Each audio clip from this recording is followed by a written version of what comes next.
Hay una condición que genera la atención plena, que es, podríamos llamarle, la suspensión del proceso individual dentro de lo que es la estructura mental. O sea, yo puedo, a través de atención plena, decidir renunciar a las condiciones de apego que me genera el contacto con el objeto a través de los sentidos. O sea, suspender de alguna forma la condición que generan los sentidos de que algo es agradable o desagradable.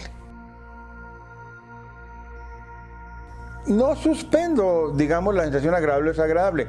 Mi reacción, digo, bueno, no voy a quedar atrapado dentro del concepto de agradable o desagradable. Cancelo esta acción mía frente a la condición del sentido. Simplemente veo que es agradable o que es desagradable. Y renuncio al placer generado por lo agradable o lo desagradable. En una percepción personal, lo que me hace un poco de ruido es la palabra renuncio. Porque generalmente renuncio yo la asocio con un sacrificio, con un esfuerzo, con fuerza de voluntad, ¿no? Y no es tan así, sino es más bien, requiere esos componentes cuando se alcanza un estado de atención. Simplemente las cosas se dan, ¿no? O sea, no se fuerza algo al final, ¿no? No, el mundo es de esfuerzo, no es de sentarse e irse a ver qué pasa. No, el desarrollo siempre requiere alcanzar octavas energéticas, llamémosle superiores. Para que un electrón pase de una órbita a otra, en un átomo, se requiere darle un quantum. ¿Qué es un quantum? Es un paquete de energía que necesita un electrón para pasar a vibrar a una órbita superior dentro de la concepción de las órbitas atómicas o moleculares. Lo mismo es en la mente, es igual. Para que nosotros podamos evolucionar, necesitamos dar ese quantum energético, necesitamos dar ese paquete de energía, y eso solamente lo genera el esfuerzo. La atención. Si yo no estoy atento, ¿a qué? Se va a presentar una condición natural en el proceso de las cosas. La energía tiende a los puntos de menor potencial, ¿sí? Cuando hacemos contacto con algo y formamos una imagen, esto es una energía realmente. Entonces se va a acomodar en la mente en los puntos de menor potencial. Dentro de toda esta reverberación universal, a esta imagen lo que le queda más fácil es acomodarse en los puntos donde no hay esfuerzo. Y eso va a producir una respuesta. Normalmente los puntos de más bajo potencial son puntos muy destructivos, porque son ideas que tienen que ver con apegos, con enojos, con rechazos. Ideas polarizadas hacia lo que me conviene. Exactamente, el esfuerzo es en el sentido de la atención. Entonces aquí está, pero también hay otras ideas de evolución, de liberación. Yo tengo la imagen, ¿hacia dónde la voy a dirigir? Tengo dos condiciones. Haz de cuenta que tienes un imán, un campo magnético. ¿Hacia dónde te vas a polarizar? Para polarizarte hacia lo más alto, tú tienes que hacer un esfuerzo de permanecer, aquí es donde dice Buda, en la idea de renuncia, de renunciar al confort, de el enojo, del apego, del placer sensual, y ver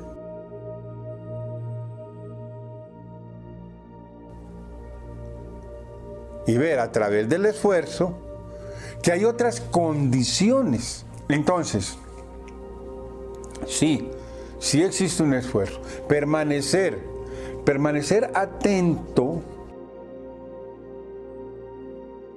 implica un esfuerzo. Claro. ¿Pero esfuerzo en qué? En que yo permanezco atento. Entonces estoy renunciando al engaño, a la ilusión. Estoy generando una investigación de la realidad. ¿Por qué? De la realidad. ¿Por qué estoy investigando la realidad? Veo la condición del apego, veo la condición del enojo y yo permanezco atento, dándome cuenta. Si no renuncio, si caigo en el apego, caigo en una condición muy particular, muy individual. Me gusta, caigo en el yo, en el área de confort, yo. Me gusta esto.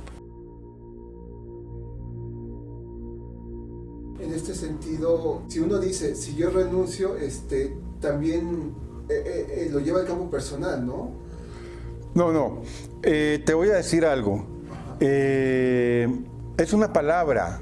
O sea, no caigamos en la semántica de las palabras, porque algunas palabras no nos gustan. Por una concepción social, ¿sí?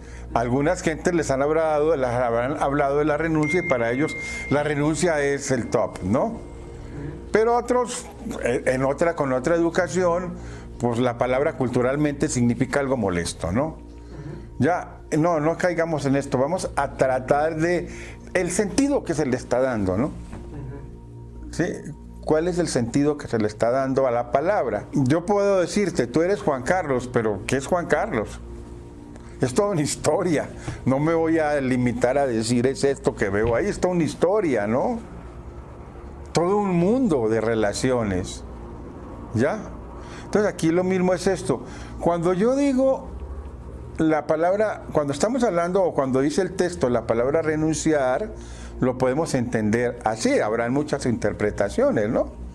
Pero una visión es, tengo un objeto, este objeto me va a generar apego, rechazo, en el momento del contacto con él, ¿no? O veo el apego y el rechazo.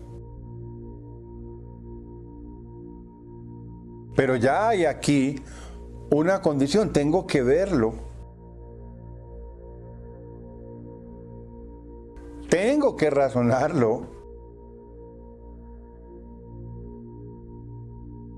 O sea, tengo que ver. ¿Qué pasa si veo el apego y el rechazo? ¿Qué pasa si veo la condición que se está generando en ese objeto, en la mente? Se suspende.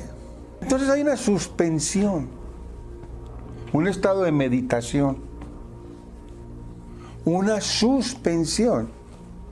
Se suspende el proceso. Estoy viendo el apego y el rechazo y no estoy cayendo en el apego y en el rechazo. Entonces hay una suspensión de la mente personal. A eso le llamo esfuerzo. Y es renunciar a un proceso de apego. Y si renuncio, veo. ¿Qué veo? Que el proceso de apego y de rechazo es un proceso condicionado. Entonces estoy verificando. Suspensión. Verificación, hablando a nivel del tarot, carta 12,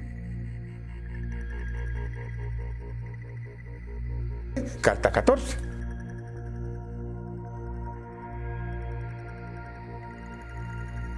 Verifico, ¿qué verifico? ¿Qué veo? ¿Qué verifico? Que todas las cosas son dependientes.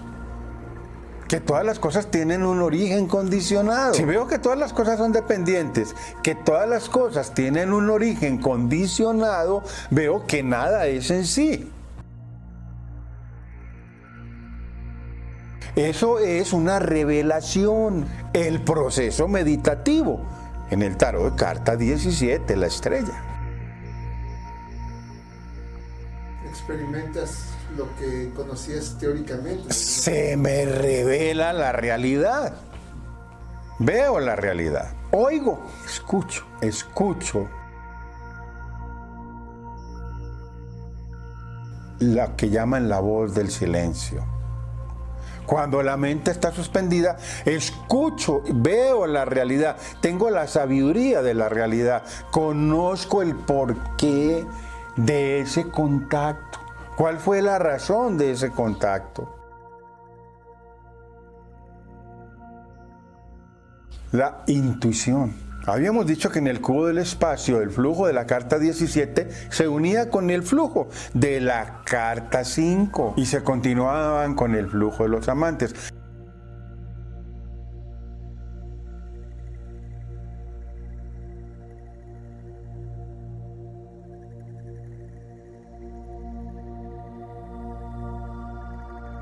Entonces tengo el proceso meditativo, la visión de la realidad, el escuchar la sabiduría que aparece al darme cuenta de la visión real, me genera una nueva visión que se siembra de nuevo en el mundo de la mente. Una nueva visión. Eso es una visión más clara, más real. O sea, me libero de la ignorancia. Ese es el nirvana, la liberación. Liberarme de la ignorancia. Carta de los amantes. El aspecto consciente mira a la mujer. La visión va del lado sur al lado norte en la carta, como fluye en el cubo espacio la energía. O sea, viene del mundo cognitivo otra vez al mundo de la subconsciencia. Y ahí se genera una transformación. Entonces, aquí es, por esto dice Buda, si se reflexiona en la renuncia, si se abandona el pensamiento del deseo sensual para cultivar el pensamiento de la renuncia, entonces la mente se inclina a pensamientos de renuncia. Porque ahora, ¿qué es lo que está alimentando a la mente? El pensamiento de la visión real. Entonces la mente se inclina. Eso requiere un esfuerzo. Y es renunciar a condiciones de apego. Bueno, esto es lo que podríamos decir del texto, ¿no? Aquí dice, ya en el comentario que hace Bhante Gunaratana, que en otra parte Buda dice que incluso los pensamientos positivos como la renuncia, la compasión y el amor, amistad agotan al cuerpo y tensan la mente. Cuando la mente está tensa, explica el Buda, es imposible que se concentre. Así pues, en lugar de entregarse completamente a los pensamientos, hay que estabilizar su mente internamente. Él estabilizó su mente internamente, la calmó, la condujo al estado de aislamiento y concentración. Dice que Buda dice, meditad vicus, así concluye. No tardéis en hacerlo, o de lo contrario, luego os arrepentiréis. No caer en la tensión, no caer en la tensión. Aún estas condiciones, como dice aquí, pensamientos positivos de renuncia, de compasión y de amistad, ojo, se pueden convertir en un apego. Esos son los pensamientos sanos, ¿no? Sí, se pueden convertir en un apego. Entonces, tengo que reconocer que tampoco esos pensamientos me pueden generar un estrés, porque el estrés es una tensión.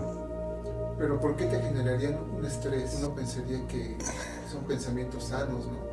Sí, pensamientos, dice aquí, de amor, amistad, demasiados. Pensar demasiado, dice, pensar demasiado. Aún en pensamientos positivos como son la renuncia, la compasión y el amor, amistad. Agota el cuerpo y tensa la mente. Pensar demasiado. O sea, una cosa es renunciar a decir, ¿cómo no? Ahora renuncio. ¿Te das cuenta la diferencia? La primera, simplemente renunciar es como comprender, ¿no? Comprender. Y otra cosa es a fuerza. Obligarte.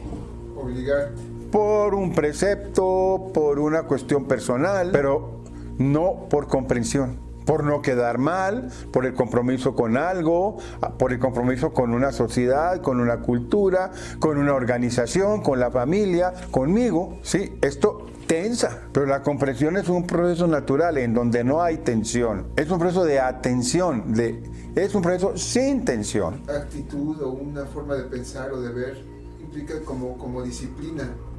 Me da la impresión de que implica la segunda cuestión de forzar una disciplina también es necesaria. Ajá. O sea, es como, me da la impresión de que es un poco ir calibrando e ir sintiendo, porque no podemos quedarnos sin disciplina, pero tampoco podemos estresarnos demasiado por culpa de la disciplina, ¿no? Ajá. Y más como lo plantea la tradición budista, que es una tradición monástica y tiene una carga de disciplina, ¿no? Ajá. Uno puede ser disciplinado por comprensión. A ver, si tenemos disciplina por comprensión, ¿somos disciplinados? Yo diría que sí, porque es que mira, de repente por momentos en charlas uno comprende muchas cosas y luego en la vida cotidiana pues uno sigue sus tendencias que ha cultivado toda la vida, ¿no? No lo hace. Ok, cuando uno comprende algo, es un nivel, pero no hay ningún cambio si esto no se lleva a la vida cotidiana. Dijimos, tiene que haber un proceso de verificación. Lo que tú comprendes, lo tienes que verificar en la vida. Si lo verificas y lo compruebas en la vida, y ya sabes que sí es así, como lo comprendiste, que es una realidad, ¿cuál es la diferencia entre comprenderlo y haberlo verificado? Bueno, pues realmente es toda, ¿no? Porque Es toda. pues verificarlo ya es una vivencia, ¿no? Es una vivencia. Si tú en la vida lo verificas, lo compruebas y ya sabes que es así, ¿es una disciplina? No. Ya no, es algo que es así. Y cuando las cosas son así, ¿dudas de ellas? No. Esa es la verdadera fe. La verdadera fe es cuando tú compruebas el proceso. Ya sabes que eso es una realidad, son hechos, ¿sí? Entonces, ya lo comprobaste. Tienes otro nivel de entendimiento. O sea, en el proceso de desarrollo hay varios niveles. ¿Cuál es la diferencia? Una vivencia, una práctica que tú realizaste para verificar el proceso. Entonces, ahora sí tienes una revelación. Esto es así. Y profundizas más. Conectas otras áreas en tu mente para verificar lo mismo en aspectos más profundos. Y entonces se van estableciendo el pensamiento base o el objeto base del que tú partiste como objeto de meditación. Y tienes una visión más real de ese objeto. Bien sea un problema que tú quieras resolver o bien sea lo que a nosotros nos tiene en estos estudios, que es la liberación como objeto de meditación.